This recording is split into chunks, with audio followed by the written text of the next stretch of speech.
Good morning, Hill Country. My name is Eric, one of the pastors on staff. So glad you're spending part of your day with us, whether you're out at Center Ranch or here at Lakeline or online. Glad you're a part. Just as we get going, feel free to yawn as much as you want. You're not going to offend me. Just get it out. I may do it too. As we get started, I just want to ask you a question. Just as you look at your life right now, would you say that you are content? As you think about where life is, where you've been, where God has you, work, kids, marriage, all the rest, would you say that, I feel pretty content? Now, I don't know about you, but oftentimes I feel like that question I would answer in the positive. Like, yeah. Like, of all the things, like the way life's going, I feel content. Until those instances where my discontentedness tends to show up. And one of those happened to me recently. And so to get into that story, I need to just talk to the high schoolers and college students and young adults, because you are probably in a particular mindset right now in this stage of life. And what that mindset is you've watched friends of yours go off and get married, or you've seen families that are off ahead of you.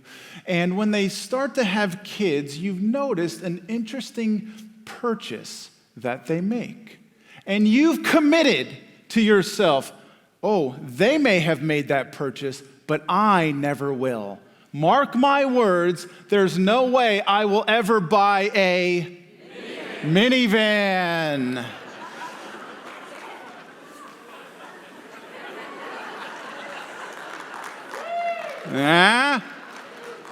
All God's suburban people said amen. So about 6 months after our first child was born, there I was returning my wife's nice SUV for a 2007 Honda Odyssey.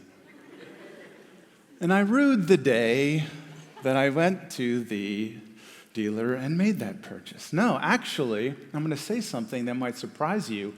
A minivan is awesome.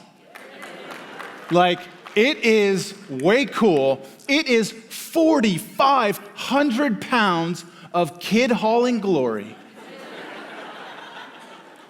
Like, on the key fob, I can open and close doors, just boom, open, boom, close, open, close. Tailgate, boom, open. I have that kind of power. Right, in my minivan, I have so many cup holders. I have more cup holders than I own cups. That's how many cup holders. I don't drink a lot, but apparently when you're in a minivan, you need to drink something, I guess, apparently. And it was wonderful. And again, I'm going to say something that you probably have never heard in your life, but I'm a proud minivan owner. I am a proud minivan owner. That was until a few weeks ago when I pull up to a stop sign or a stoplight because, here's the other thing. It's 15 years old now, and I have 4 kids. There are places on our carpet where the stains have been stained, if you know what I'm saying. Right, dent, scratch. My wife hit the mirror. Here, you're at 10:45. My wife goes to 9, so I can tell you this. Don't tell her. She hit the mirror on the garage. That's all cracked. And up comes this SUV, 2021, shiny. Have you seen the screens in these new vehicles? You can play video games. You can play Tetris on them or something. I just dated myself by using that game as an example. And I thought for a second Matthew McConaughey was driving it. Amazing. Because he's always driving SUVs and doing this, look. I don't know why Matthew McConaughey always has to do that look. But in all honesty, I sat there looking at that SUV and I was a little bit, I want to get rid of this minivan. Ever been there? Maybe not with your vehicle, but maybe with where you live right now. And you drive through that one neighborhood and you're like, man, I wish we lived here. Or maybe your career, you're like, oh man, I scroll my social media feed and I see the careers of other people and I'm like, man, I wish I had that job. Wish I had that income. Or maybe you see that people are getting promoted or getting accolades, getting honors, and you're like, man, I wish I had that honor. Wish I had that accolade. I wish someone would give me a promotion. Or you look at other people's kids, you look at other people's marriage, you look at the vacation that other people are taking over spring break that you won't be on. See, the reality is, I think that discontentedness, at least for me, maybe for you, it lies beneath the surface more than we readily admit. And it just takes a little bit of a nudge, doesn't it? And then we notice, man, I'm not as content as I thought. And then you think about the time we live in, right? I mean, we are the most marketed to people that have ever walked the planet, arguably, right? I mean, we carry around that stupid device in our pocket all the time where you can get marketed to, advertised to all the time. And what's the advertiser's job? To make you what? Discontent. Why? So you're like, oh, I hate this van. Let me get a nice Tahoe. That's what I really like to get. And then you think about like just technology in general and social media. Could you imagine, like there was a time in the not too distant past where you could only compare your life to the 5 other families on your cul-de-sac, or maybe the 10 other families on your kids' baseball team. How about now? You can literally compare your life to millions of people. How's that going to work out? How often do we find tons of people who look better, at least in their curated form, than our behind the scenes ever will? And here's what I find really interesting, because we all know the data is in. Is social media good for you in general? No. Why? Because as we scroll and we see other people's lives and we get depressed, what's beneath the depression? What's beneath that angst? At least part of it, I think, is discontent. And if you're not uncomfortable enough already, let me just press it a little deeper. Discontentedness does something in our heart that's really ugly, right? Because I don't know about you, but this is what I've done at times. When I've seen the person in the nicer car, with the nicer job, in the nicer house, I will start to say things about that individual. Well, you know why they have that. Someone I've never met, someone I don't know, and I'm thinking all sorts of negative things about this person. Why? Anything that they've done? Anything that they've done to me? No. I'm discontent. Like my life doesn't measure up to their life, and I'm upset. Would it encourage you to find out that not only does God offer us a life of content, but it's actually possible? That God in His grace, like what if, could you imagine a life where you are fully satisfied, fully joyful with what God has given you, and happy for what He gives other people? Like that's possible. Like God actually wants that for us. Like God has moved heaven and earth to show you in Himself, in Jesus, that you can be content, like fully. Like that you and I could live out verses like Proverbs 19:23, where we read, the fear of the Lord leads to life. Like there's a way to be oriented toward God, to fear Him, the word reverential, just the awe, like to be in relationship with God so much though that you have life, like really deep foundational source life. And if we were to ask the proverb writer, like, okay, when you talk about life, like what comes to mind? Well, he tells us, then one rests content. Like what kind of life is possible? One where you rest content, happy with where He has me, happy in the moment with what He's given me. And I'm not looking at other people jealous or envious or comparing what they have. Everyone knows, right? Does the comparison ladder ever stop? Is there a top rung, as my wife likes to say and write about? No. But what's available to you? A life of resting contented. And I love how this proverb ends, untouched by trouble. Don't think like trouble like bad circumstances, troubled in your heart. It's like saying untouched by worry, untouched by anxiety, untouched by discontent. So here's what we're going to do this morning. If you have your Bibles, Philippians chapter 4 is where we're going to be. And we're going to look at what the Apostle Paul tells this church in Philippi about contentment, because it's actually possible, and it's what God wants for you and I. And here's the first truth that Paul is going to lay out for us. He's going to say that contentment is never found in circumstances. Like what God is going to say through these verses, through this passage, is that contentment is never in the place that we tend to, that we most naturally look for contentment, which is in the circumstances that we're in. I got to give us a little background because it's going to make the text make sense as we get into it, and it's this. So Paul is writing this letter from prison in Rome, and here's the deal with prison in the first century. If you weren't taken care of, like someone brought you food, someone brought you something to drink from the outside, like you had people on the outside of the prison who could bring you things you didn't drink, you didn't eat. The guards were not there to see that you were comfortable. The guards were not there to make sure that you got out for 1 hour a day or had something to read. Only if there was someone on the outside bringing that to you, could you experience those things. Otherwise, they'd let you rot and starve, literally. And what has happened is Paul, in his journeys through the Mediterranean region, has planted this church in Philippi. You can read that in Acts chapter 16. He meets this wealthy woman. She comes to faith. He meets this jailer, because Paul's in jail there too. And he comes to faith, and he plants this church in Philippi.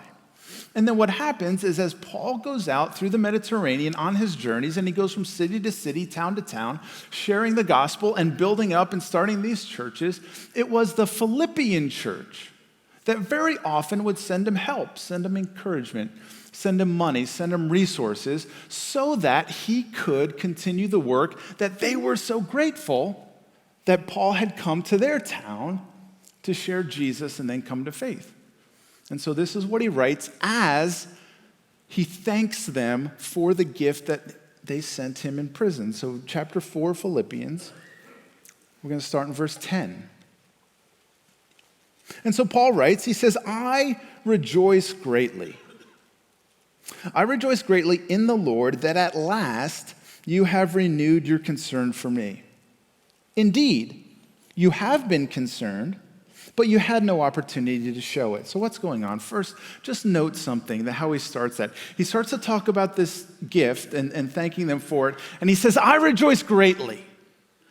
If you know anything about the Philippian letter, it's often shorthand, it's the letter of joy.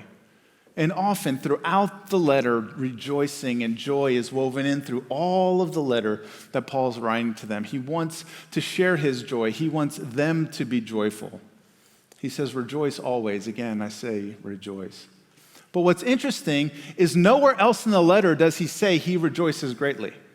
Only in verse 10. In fact, there is no other place in your New Testament where you will see the phrase that Paul uses here, rejoicing, and the Greek word is megalos. It's mega rejoicing.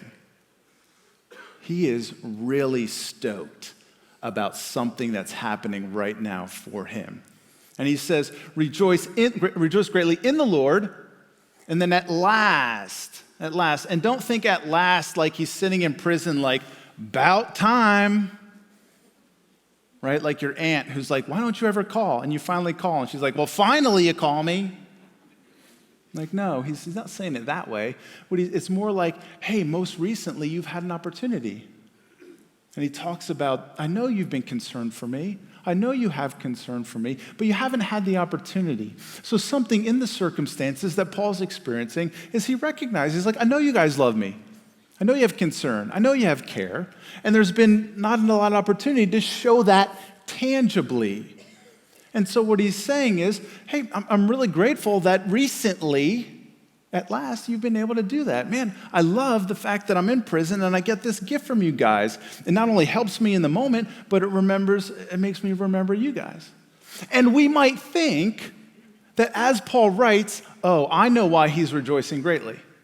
Because like you, like me, if I'm in prison and need something to eat, maybe I need a blanket, something like that, and it shows up, man, check it out, circumstances have improved. And so I'm rejoicing greatly. and we'd be wrong. Look at verse 11. I'm not saying this because I'm in need. I'm not telling you guys that I'm rejoicing greatly because I was in a tough spot here in prison and your gift showed up. And then he adds, well, why would that be, Paul? Well, because I've learned to be content whatever the circumstances. Isn't that interesting? Like, wouldn't you think that if you were in prison, you'd be rejoicing greatly because something came to help you? Paul, what's going on? Paul, what's going on that you're not sourcing, check it out, your joy, you're rejoicing in your circumstances? Here's what I think is going on. 2 reasons why he's rejoicing greatly. First, he comes right out and say it. You guys, just like me, when someone remembers you and they send a card, they send a text, they send a gift, it's nice. Right? It's nice. I rejoice when I get those things, don't you? But notice verse 9 of chapter 4. He says in verse 9, again, it's the verse right before verse 10. He says, whatever you have learned or received or heard from me or seen in me, he says, put it into practice. And then he gives this example of what he just said in verse 10. This is what Paul's doing. He goes, you know why I'm rejoicing greatly? Because you're living out the gospel.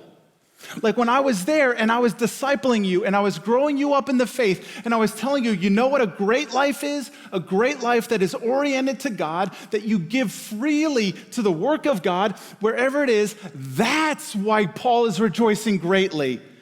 That's a category we don't have. Absolutely amazing. Like he's sitting in prison. And he is more joyful because he sees his disciples, he sees his family, as it were, in Philippi, and he goes, you guys are doing it, you're living it out. I rejoice greatly in that. And we all know exactly what that feels like. Here's what I mean. Think about birthdays around your house, right, or in your family. And not birthdays for the kids, they get spoiled. I want to talk about birthdays for mom and dad, which we need to talk about more, I think. Here's what I do, right? When Heather's birthday is coming up, I start to gather intelligence, right? So we're driving around in the minivan. And we'll go by a restaurant, and she'll drive, gents, like, if you're not taking notes now, I can't help you. And she'll say, oh, that's a new restaurant. I'd like to try that someday. Boom, right there. Right? Like, I know. Because I don't know about your wife. My wife is like new. If it's a new restaurant, oh man, that's like you can go from 8 to a 10 on date night. Right there, boom. And then, right, so now I have teenage kids, and they're with mom, during the day, and she drops little hints. I'm like, okay, hey, what does mom want? What's she been telling that she needs? And I'll put that together, and I craft a day for my wife. And she does the same for me. Right, on your birthday, and we go out to where she wants to go, where I want to go. And at the end of the day, my wife and I, we have this connection, and we'll say, hey, thank you. Like, that was such a fun day. Thanks for doing all the things. The gift's great, man, I love it. Right? And there's a little bit of what? Joy. And then there's the day when you get home from work, and you're about to walk into the family room, and you stop yourself because you hear one of your kids crying, because they had a hard day at school, and your other child consoling them. That's rejoicing greatly. Or you find out because the teacher emails you, and it was your child who stood up for the kid that was being bullied and defended them. That's rejoicing greatly. Or you find out from the coach that it was your son, your daughter, who was sharing Jesus with one of their teammates on the basketball team. That's rejoicing greatly. Notice Paul. He's able to not focus on his circumstance and see what really matters. And what does it do for him? Joy. How about contentment? Now, what about you and me? Right? I don't know about you, but I tend to do the exact opposite of this first point. What I tend to do is root my contentment in my circumstances. Tell me if you've ever done this. As soon, like you're a high schooler, as soon as I get to college, then, right? And you're in college. And as soon as I get out and start working and making some money, then. And then you get your job and you realize it's not all cracked up it is, and you want to go back to college. But you can't. Well, I guess you could, but don't. Just keep working. As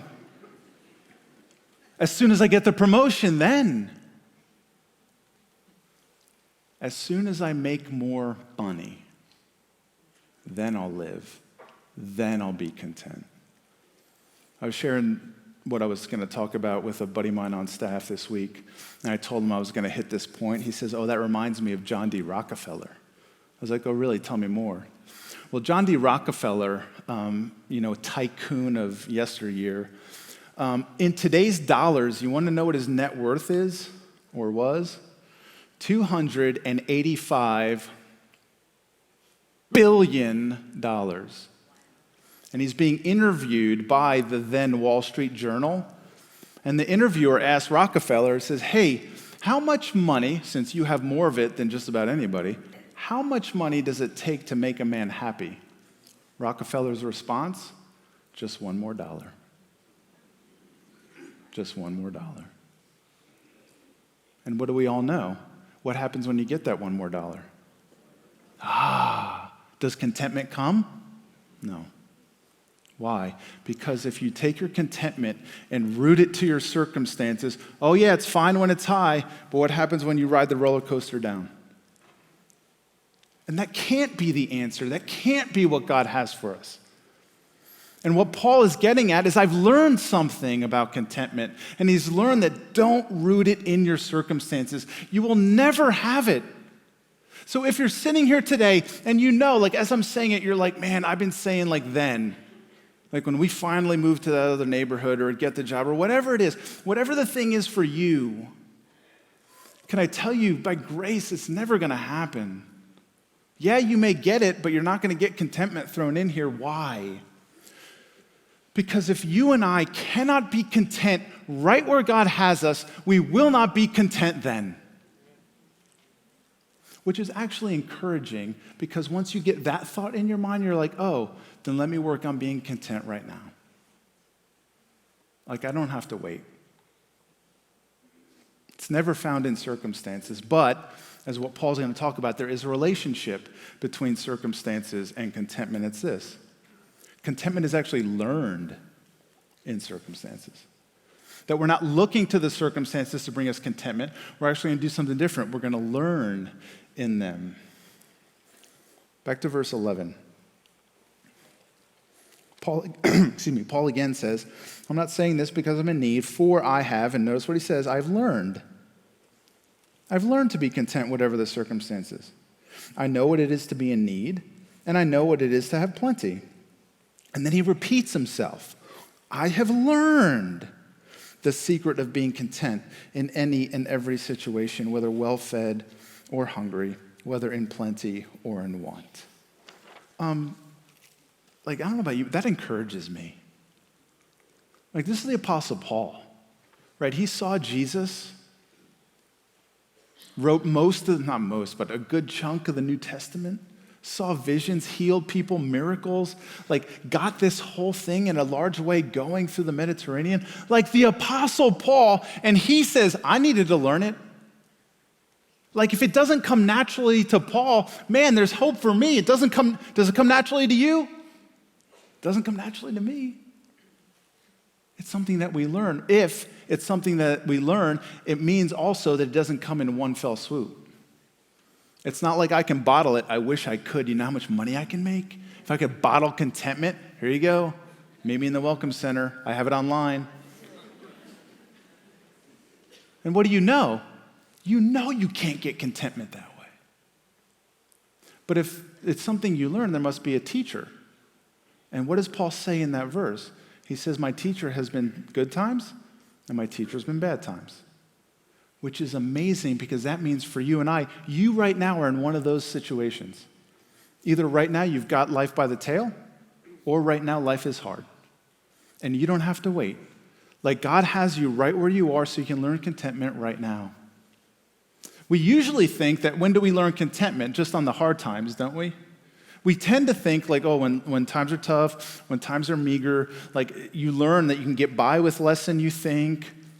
Like in some ways it feels like God is closer because you're having to lean on him because, man, we got to make the rent, or we have to and it's hard. And in hard times we tend to think that that's when we learn contentment. We naturally think that.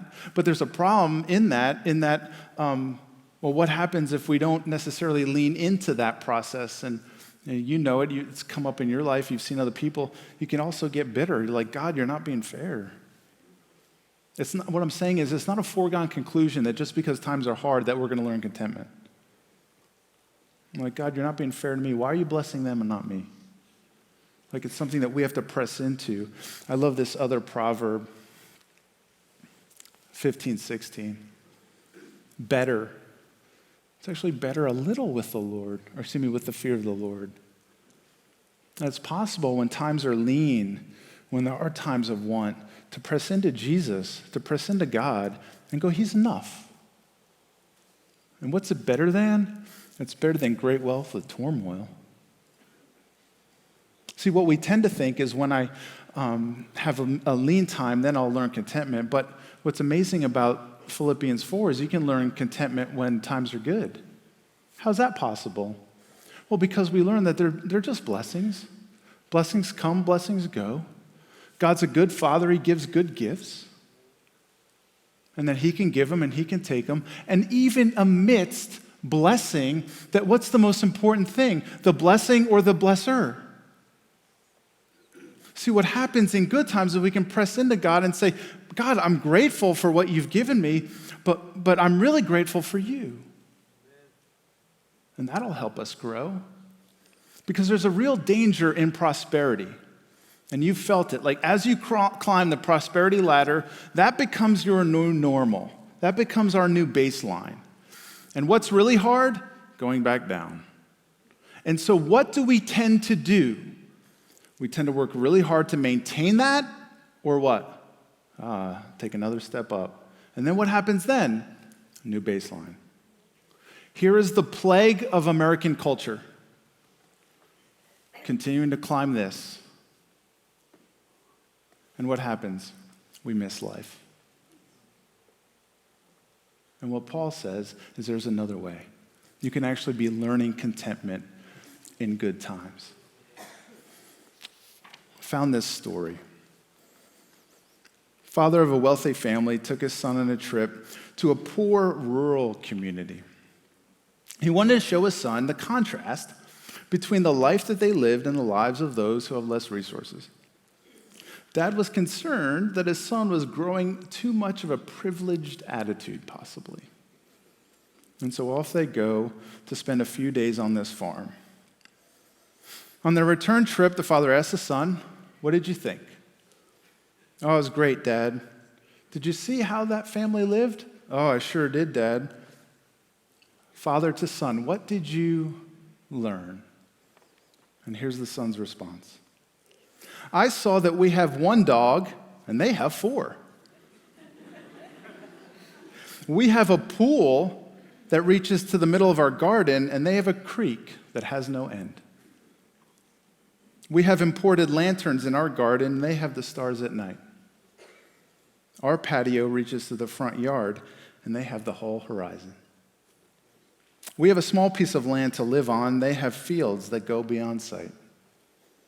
We have walls around our property to protect us, but they have friends to protect them." With this, the father was speechless, and then the son added, "Thanks, Dad, for showing me how poor we really are."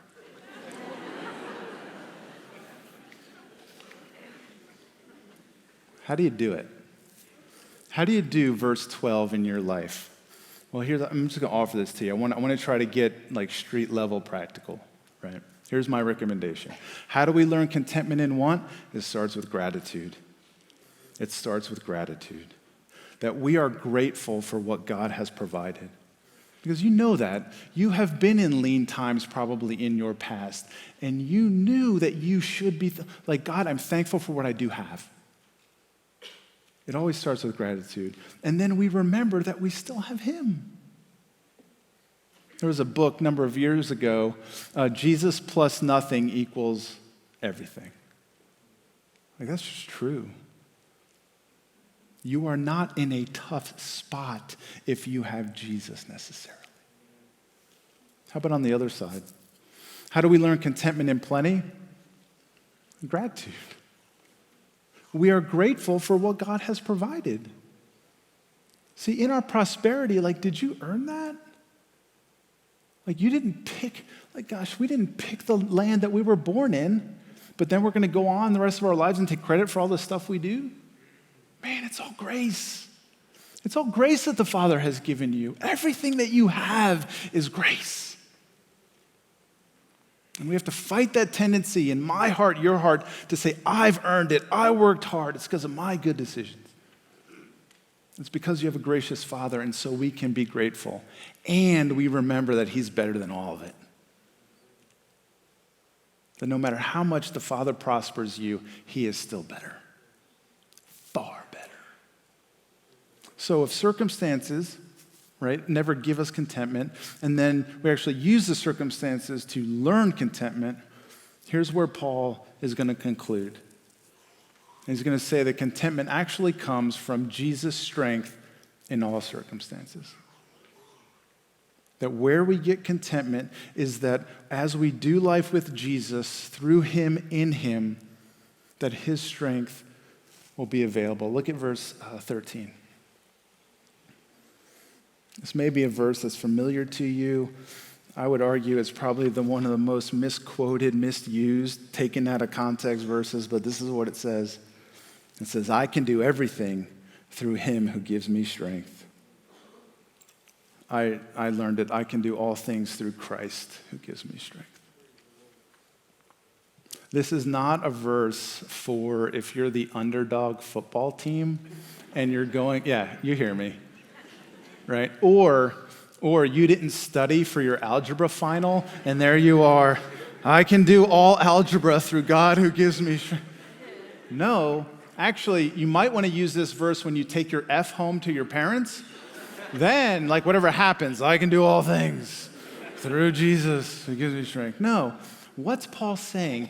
Everything that Jesus has for you to do, everything Jesus has commanded you, everything in your life that Jesus has given you to steward, that list, all of those things, through him, he will give you strength.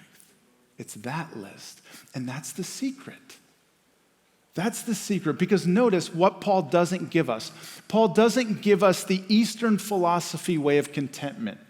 What's Eastern philosophy? Detach from your desires. Get above the world. You don't need that, all this material stuff. You can step into stoicism. You can be a stoic. I am detached. That's how I'm content. He also doesn't use the Western, our philosophy and our culture of contentment, which is what? You decide for yourself. You decide for yourself what makes for a good life, and you work really hard the rest of your life to try and make it happen. Philippians 4:13 in our culture is, I can do all things through my strength. Paul doesn't say that. Paul says, you know how contentment comes? Is that when you're walking out your life with Jesus, when you're walking with Jesus and hard times happen, I have his strength to help me. When I'm walking through good times and I don't want to get prideful, I don't want to get arrogant, how do I stay content? His strength. That's how it happens. I came across a pastor up in Cleveland, Alistair Begg. He was talking about this verse and he said this. Contentment is the direct fruit of having no higher ambition. It's not that we don't have ambition. Please don't hear what I'm not saying, right? Improve yourself. Work hard. Try and accomplish what you think you want to accomplish, but root that where it needs to be. Have no higher ambition. Have a rightly ordered ambition. There's no higher ambition than to belong to the Lord and to be entirely at his disposal. That's contentment. That's what we're working toward. That's what God is offering to us by grace. And it's possible. I was having a conversation with a friend of mine this week, talking about this issue. And when they moved here from the West Coast about 3 years ago, they had a tough time selling their house. And so they ended up renting an apartment. Mom and dad, 2 teenage boys, cramped and smelly. Like, that's like, but they were like, yeah, no big deal. We'll get the house fixed up, ready to go sell it. And then year 2 came, and different circumstances, had to renew the lease. Then just recently, the lease is coming up again, and they have to renew it again because of other circumstances. And at this point, like you, like me, it's like, come on, God, like, why do you still have us here? We're trying to get to this next place, and like, And they started to pray. Mom and dad start to pray, and it's like, okay, God, why? Why do you have us in this circumstance? And God spoke very clearly. You know all those people that live around you who you've started to make friends with? I want you to reach them for me. And guess what that did for them? New strength. It gave them purpose. It made sense of the circumstances. And notice, it was God making sense of the circumstances, not their circumstances making sense of God. And that's what he has for you. That the strength that you have been looking for to live the life that God has called you, because he is a good God and he has a good plan for your life. When? Then? Now. Your Father has a good plan for you now. And Jesus has strength that you can't imagine. Come what may, plenty or want, well-fed or hungry, the Father is with you. Jesus' strength is available. That's the life that you want to live. And that's the life that the Father has for you. My last 2 helps of how we make this real in our lives. Recognize where your contentment is actually coming from. Like, honestly, in your heart of hearts, just admit those places where, yeah, God, I'm trying to source my contentment and fill in the blank. Whatever it is for you. It's in my career. It's in my house. It's in my bank account. It's in my stock portfolio. It's wherever that is. Just say, yep, that's my tendency. And then turn from it and turn to Jesus. And ask Jesus for the strength to be content in your circumstance. Like, he will answer these prayers, I promise you. Imagine getting off of the circumstances, then train, the comparison ladder, and being free. Being free to live the life that God has for you. Where you're not just trying to go, I'm getting my life to the next best circumstance and I'm going to get better. But you're free. You're free to live the marriage that God has for you. You're free to be the parents that God has for you. You only have him for 17, 18 years. Hopefully.